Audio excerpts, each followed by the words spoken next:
Hello everyone! Today we're going to be playing some Europa Universalis. We'll be starting off today as the Ottomans with the goal to become Coptic, and then pretty much go from there, maybe get some of the Coptic holy sites, and pretty much just continuously advance our empire. Now I'm no pro at this game. I've played it a fair amount, but that doesn't make me an expert. And obviously, starting off as a mediocre player, you choose the best nation in the game to choose. The Ottomans are extremely powerful, pretty much one of the most powerful, if not the most powerful nations in the world to start off as. Starting off the game ranked 5th, and we have pretty much nowhere to go but up from here. Pretty much, we just need to get Constantinople, and we can move from there. Now looking at the religions, there's a bit of Coptic here. Harakayunlu is the owner of this province, and we're going to want to get that relatively early so we can expand it. By the way, I am using a lesser graphics, better FPS mod because my computer is garbage. But better for a mediocre gamer than some mediocre hardware. Also starting off, want to go with Crimea, just so we can have a chance at getting some kind of marriage going. And there's the chance that an event will fire where we pretty much just get Crimea as a vassal. I believe it fires not relating to your religion at all, so you could be Catholic or whatever you want to be Ottomans, and you're pretty much good. We also do want to expand into Serbia. Our missions are pretty much going for the city of the world's desire. We want to reform the army as quickly as possible, so ideally we want to split things off, get some kind of order going here. I'm going for an 8 and 4 system. It's not the best, but it's relatively easy to take care of.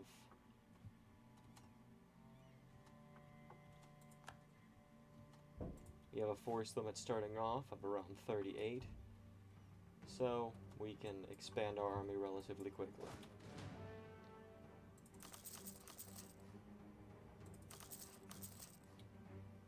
And we'll just get 2 extra regiments on this army, because why not? Albania is protected by Venice, so we won't be going there. But ideally, we'll be going for Serbia and for Byzantium. Once we reform the Imperial Navy, we will get a claim on all of Anatolia. But essentially, we just need to take Constantinople first. Set off some rivals to begin with. Hungary's not going to like us, that's a surprise. Lithuania, surprise. And Poland, surprise. Making some profit early on, but we don't really need our army up at all right now. Navy's doing okay. When we're fighting Byzantium, though, we're pretty much just going to want to stay sitting for a while, so I'll turn the boats off for now. After we're done fighting Byzantium, we'll actually send them out to sea. We're not going to bother converting provinces, because we're going to want to try to convert them over to Coptic anyway. And we pretty much just sit here. We've got reforming the Imperial Army. So we can go take part of Karaman and Kandar now, which is nice for later expanding. And really, there's not that much harm in expanding now. One of my favorite strategies as the Ottomans is essentially just to get quantity ideas and end up threatening your way through a lot of the game. Another mission, build to the force limit. Surprise, surprise. We're really just waiting on getting Constantinople down, and then that should give us claims everywhere else. We're not really worrying about allies right now, but we can pretty much fight off Byzantium and Serbia I've seen where Byzantium will sometimes ally with Ragusa, which is really nice if you want to try to go Catholic, because you get a Catholic province very early. We're going to try to stockpile money right now. We can go for advisors, that's probably a good idea. We're focused really heavily on military right now, which isn't that bad, but we're going to try to focus on administrative, going for some rest, because we don't really need unrest to change. We have enough money in the bank, we can pretty much go for land maintenance. And why not go for some trade efficiency, considering we're going to be taking Constantinople soon. Change Constantinople to Istanbul. Surprise, surprise. That's how you save up money, so you can throw it away in events.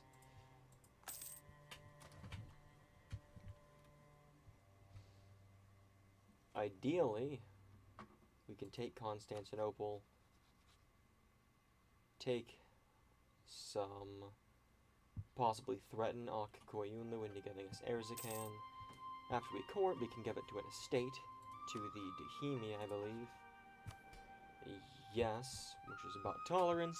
We make the Dahimi mad, we take the land, they rise up with Coptic zealots, and then they go off converting most of the land.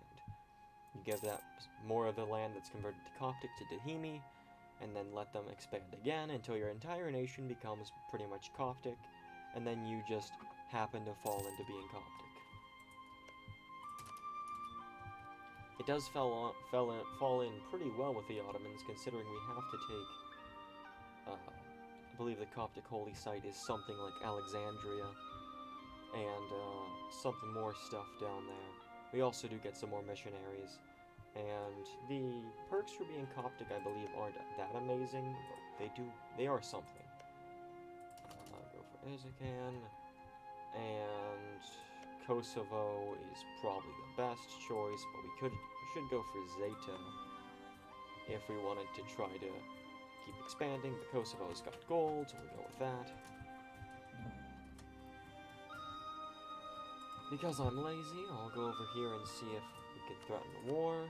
They will not accept. We might be able to whenever we get some more land. Throw up some army maintenance. There's 8,000 here, 14,000 here, should be able to win. We are on Iron Man, by the way, I forgot to mention.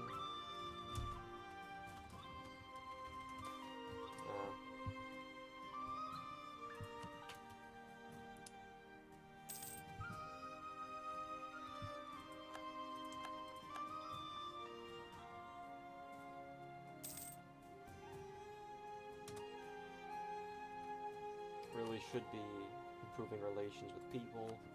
We can ally with Crimea, because why not? They're not going to be helping us out much. But also when we change over to Coptic, we're pretty much going to lose all of our allies. So it's not that big of a deal. Recruit another leader, have him fight in Athens. Beginning of the month, we'll take Constantinople. Cannot take Serbia. We cannot co-belligerent them. Doesn't really matter. We'll move the general here.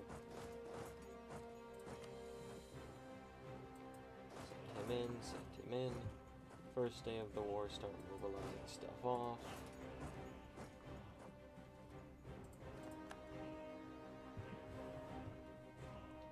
Battle for Constantinople goes over relatively well. Go for Maria to get rid of the troops. And pretty much just stare down the Serbian army.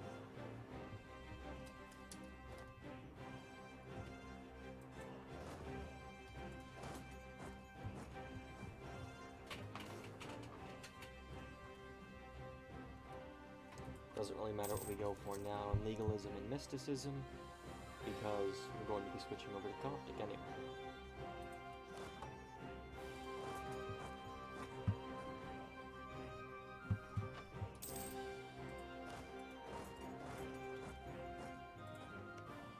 We can siege down Athens. And now we wait.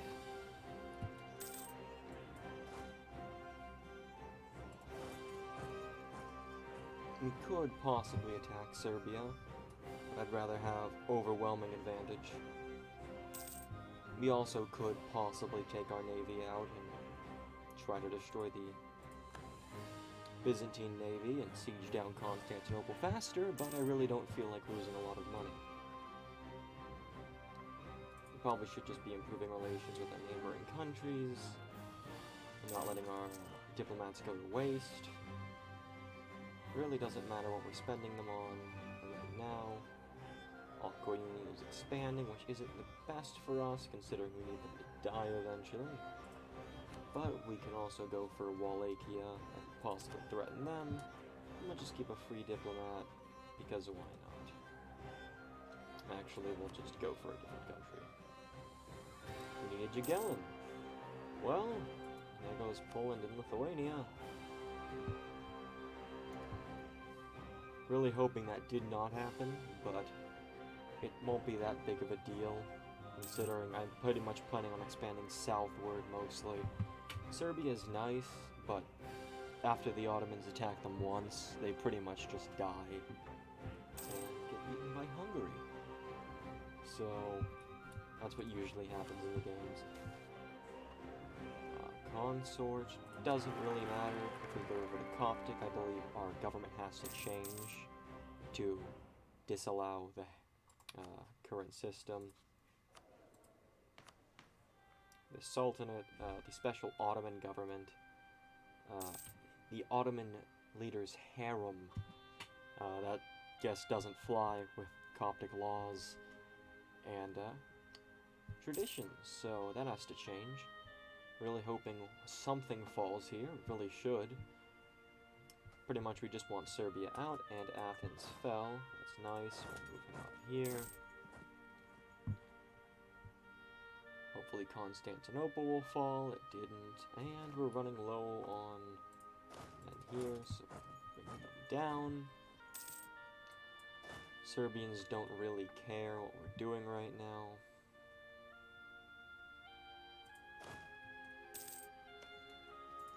We'll leave the 12,000 there. We're pretty much just suffering losses from attrition, but it really doesn't matter. Financially, we're still stable, even though we're in war, which is nice. Constantinople's fallen.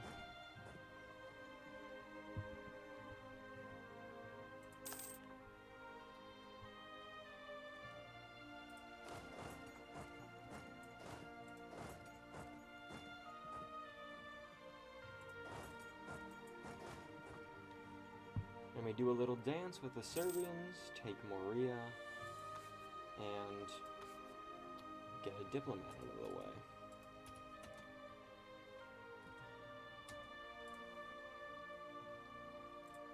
Go for Constantinople, Athens, Moria, and can we take Kosovo? No. Well, we can probably squeeze that out of the war here. Actually, let's just move everyone in.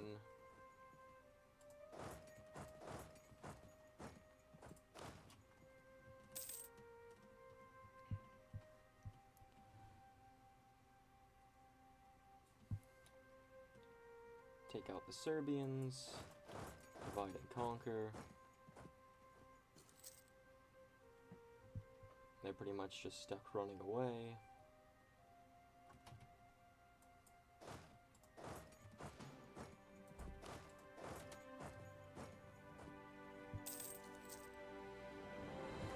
It doesn't really matter about the coalition right now. We have diplomats to help with the situation. Pretty much just waiting until they end up capitulating. Hey. And boom. Well, we've got the city of the world's desire out of the way. Conquered Greece. Conquering Serbia is nice. We have claims on all of Serbia, which would be nice. We've done that earlier, but there we go. Can't complain. Expanded the Ottomans, getting all the missions here, raise the autonomy of Constantinople, then we make a capital. some of the forts that aren't doing us any good right now. I'm not a fan of forts. They really do help later in the game, especially if you're trying to get tradition up, going for something like being Prussians, but in my case I really just like the financial benefit. Now that the Byzantine situation's dealt with, we can protect trade. Doesn't really matter where.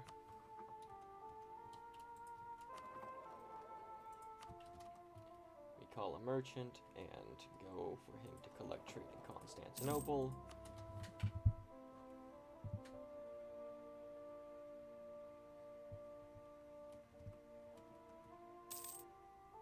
Making 5 ducats a month.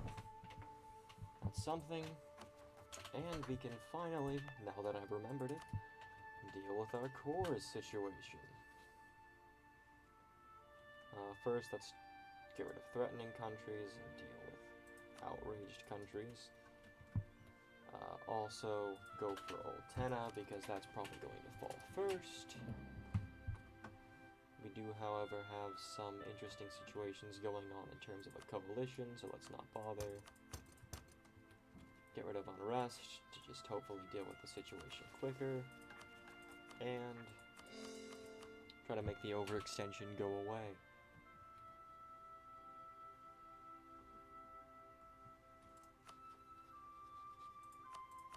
They will not give us Erzincan. They're allied with Georgia and Karaman, which shouldn't be that difficult to deal with.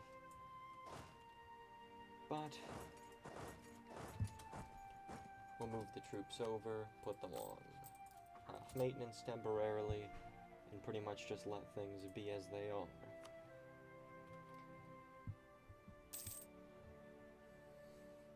Try to recover some manpower. Also remember we have too few rivals. Go for the Mamluks. We're going to need to fight them eventually anyway. And then pretty much just spend our diplomats in trying to lessen the coalition. Kosovo's a good province. It produces gold, which is nice. And Greece is just generally good. It's all coastline and decent development. And Constantinople is a great province overall.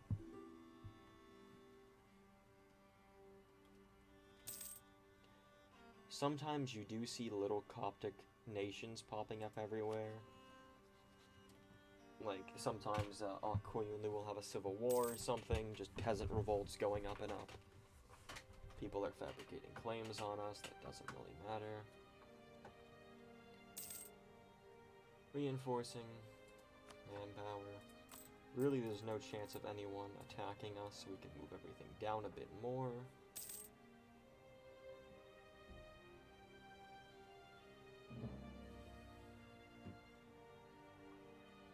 And it's a waiting game.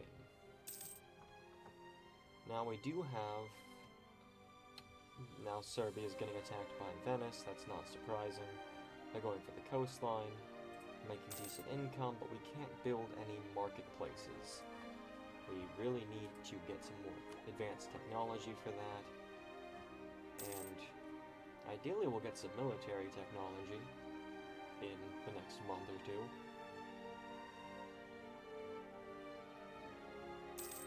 Yeah, we get some military technology. Actually, let's hold off on that until we actually go to war. Doesn't really matter then. Tlemcen and Ramazan. Ramazan I don't care about. And Tlemcen. There's really no reason.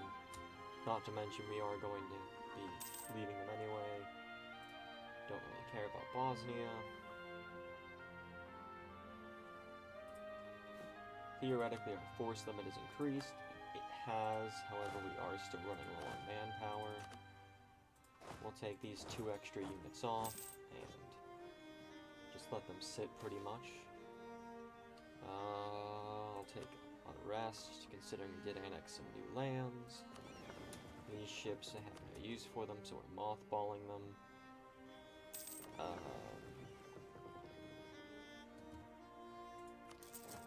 Build some more barks, because barks are generally just good for trade in generally. And Probably should have taken our general off of leading our armies because he passed away. Still running low on manpower. Luckily, though, our ideas do help us with that. We get Ghazi, which is better manpower recovery speed. And with quantity ideas, we get some more manpower recovery speed. And just general land force limit. That plus 50% land force limit just goes so far when you're actually trying to build this big, strong army. Even if you don't ever actually have to use it and just end up threatening your way around the world, ensuring peace as you go. We do get some extra discipline from being the Ottomans.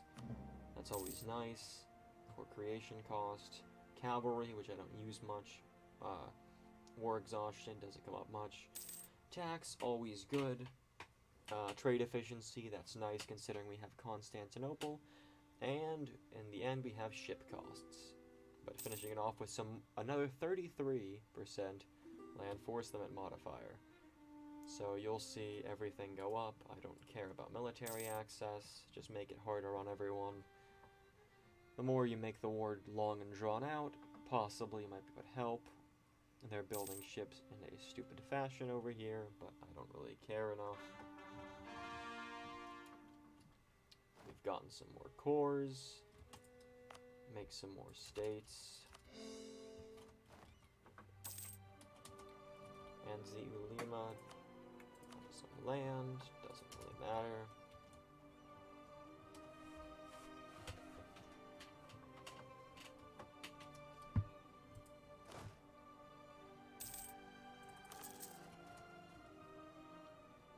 In building up to our force limit, they will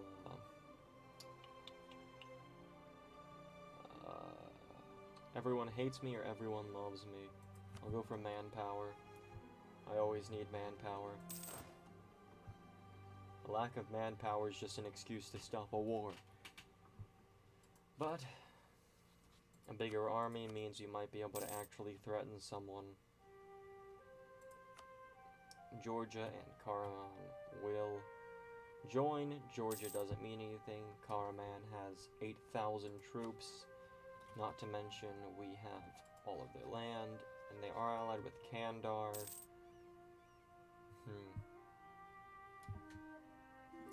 So theoretically, if you wanted a massive war, we could do attack Karaman, go for co-belligerence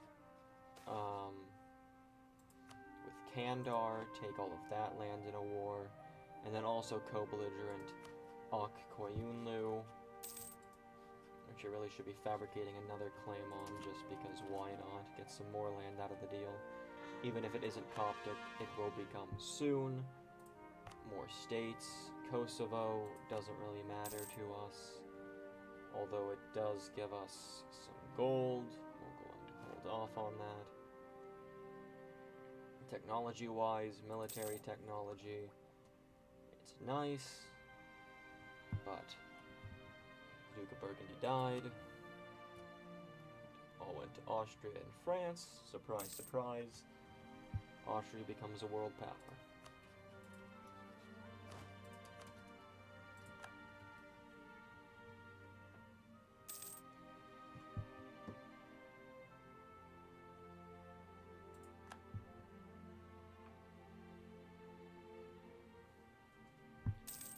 Well, everything seems to be settling into place to some degree. We had some limited success in fighting some of the weakest enemies in the game, and we've built up the Ottomans by a minuscule amount. Hopefully, if everything continues the way it is, we can declare war on Ok Koyunlu, or even better, threaten them for the land so we don't even have to start a war, and later use that to convert all of our nation into being Coptic. So I hope you'll join me for the next episode of some more Mediocre Gaming, where I continue playing as some Ottomans, and hopefully soon the Coptic Ottomans. Thank you all for watching. Goodbye.